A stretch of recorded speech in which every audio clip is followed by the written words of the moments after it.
Welcome back. We're excited to talk to our next guest, who is a systems administrator and IT specialist. He also owns a media and ICT company that's raising the next generation of content creators.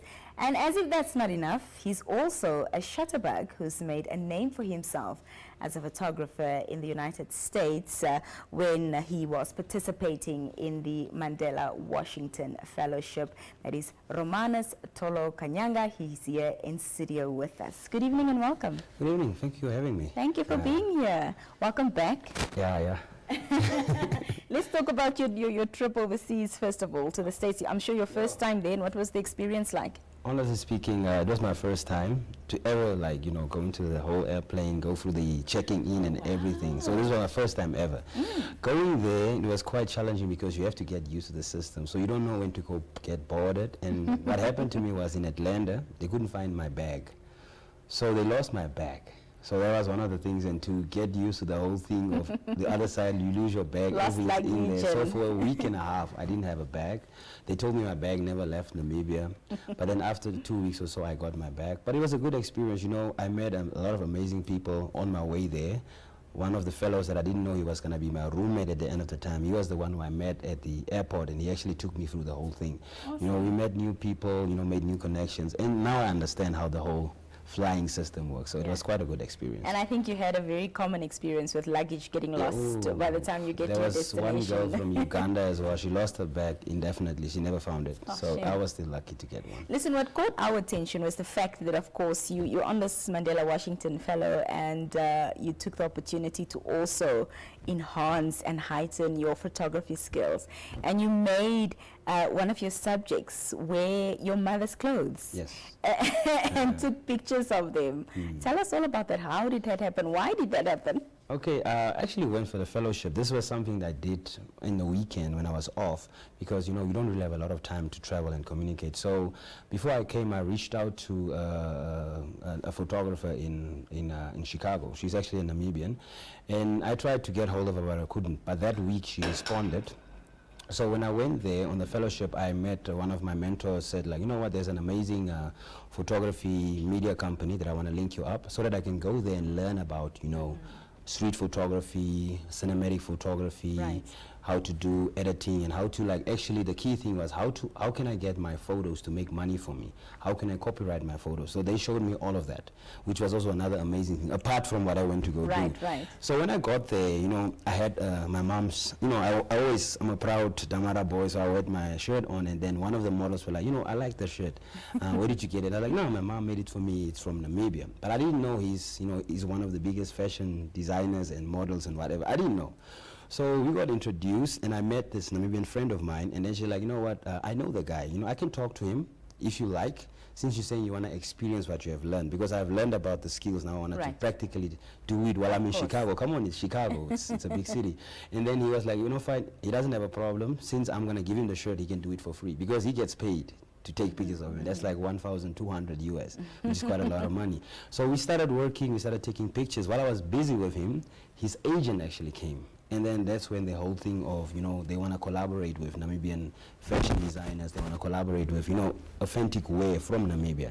And at the photo shoot, I not only promoted my mom's stuff of my two friends of mine. They own local brands called Milk and Honey and Gevaarlijk. So I also had an opportunity for him to wear those clothes and for him to, market them. And to be honest, we think that people of America think we don't have quality. When they touch the material, they touch the texture, they were even impressed. And to be honest, I went with my stuff there, and I came back without anything. So they took everything. They even bought me a bag to put my stuff in. They took my shirt off my body, basically. So that is how it came about. So I just went there to learn, and then after learning, I had the opportunity to do the shoot, and then all this connection came about till a point where they want to come to Namibia and feature us, and then where they want to take Namibian stuff and want me to go back with them at Chicago Fashion Week. I was just about to ask, with this experience and of course these great moments that you've taken away from in this workshop that you also were able to be a part of, how are you going to impart that to other young Namibians who also are interested in photography? Yeah, first of all, before I went there, why I actually went there is because I through my media company, I like to empower young people to show them how you can actually make a business out of media. I started off as a photographer. Now I own my own media company. That pays the bills. So I started an initiative called Media for All, where I want to take in young individuals. We take them through an apprenticeships for like 6 months. After the apprenticeship, we want to provide them with, equipment. For example, you're a videographer. We give you a camera, but not just a camera. We register a company for you, which is legal, so that you know that you're operating from an office. So with the skills that I've learned, this will just enhance this project that I'm already wanting to start. And during my time on the other side, I was so fortunate enough to be able to enter in a pitch competition, and I was able to come second. So so it was some sort of money that is involved as well. So they are willing to fund my project for me to start this project off. So with the skills that I've learned, the experience that I have now, it's just to come back and just to offload, and to collaborate with other photographers, collaborate with young people, not only in my region, but all around Namibia. Because the idea of the concept is I want people in other regions to do the same that I'm doing. Another photographer from, let me say, Swakopmund, him to start the project. It's not like I want it to be my own thing. So I won't be able to, impact the whole of Namibia by myself. But if people can learn from me and start a similar concept in their own region, that is the idea of this. And then with the funding and the support that I have now, I believe I can reach to the other regions as well. But we will only be starting for now in the southern area. So I'll be focusing on Keetmanshoop, Marienthal, and Rehoboth. And then from next year, we're going to be branching out. But this is also key because of funding. So the more funding we get, we will start, making more workshops. We will start taking in more young individuals. We are focusing on girls, boys, and key thing is people with disabilities. You're in a wheelchair. It doesn't mean that you can be a photographer. You have one hand or something like that. It doesn't mean your disability doesn't allow you to be creative. So there is another type of people that I'm also branding into the disabilities, so that people can be confident to know that you can be a photographer.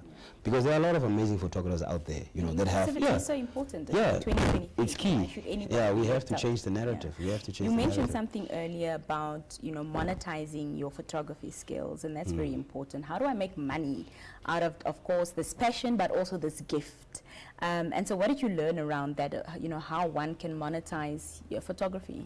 Okay, so let me just give you the basic concept. Photographers come from Europe to Namibia. They would take pictures of elephants, lions, pictures of landscapes. They would go overseas, they would have exhibitions.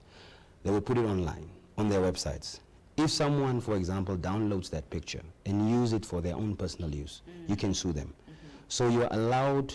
You have to buy the content. We call it intellectual property monetizing. So it's basically, it's like when you upload your picture, you put a digital tag on it. With them, they have advanced technology. It's so easy to trace that someone is using another person's picture. So it's like you're putting a digital tag to your images. So for us to implement this, there are a few things that I also need to get in place, because you need to register your company. It used to be registered. You have to have a trademark. You will see a little image at the bottom of your photos. We call it a trademark.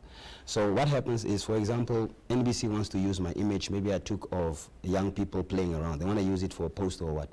They cannot just take it and print it and use it. I have the right to sue them. Right. So if you trademark and patent that image, if it's registered on your name, then no one can do anything with it. So what they were basically just doing is introducing the softwares that they use, the websites that we use for patenting these images, because a lot of us in Africa, we don't know about these things.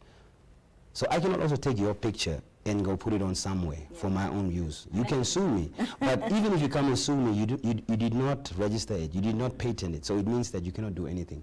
So through this training in this workshop, I was able to get these skills.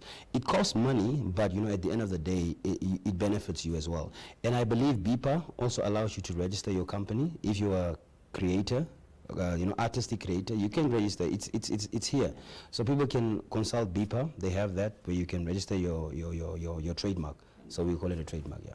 Thank you so much for being with us this evening. We're out of time, but your social media handles, just so we can see if you're going to have any exhibitions coming up or whatever. There will be a lot happening. Yeah. What I'm actually doing now is I'm sharing all of the information that I've learned on the other side. So if they follow me on Instagram, ROMANUS Tolo, they can follow my photography page, Kanyanga Photography, and then most of the long, intense sessions that I had will be on my YouTube, which is also Kanyanga Media. So if they go there, and they can always reach out. If there are people listening in, they want to connect with me, they want to share, because there's one thing that I've learned when we were there, is we all have a tagline, and I got my tagline is connecting people for a positive change. Oh, So that is my tagline. So that's why I want to connect people and then bring about positive change in Namibia. Yeah. Romanus, thank you so much for your time this evening. Thank you for being here, me. and all the best with your future endeavors. Thank you. Thank you. Yeah. Well, that was our MCM this evening, and that wraps up today's edition of the Daily Roundup. We're back tomorrow, same time and place. From myself and the team, good night, and thank you for watching.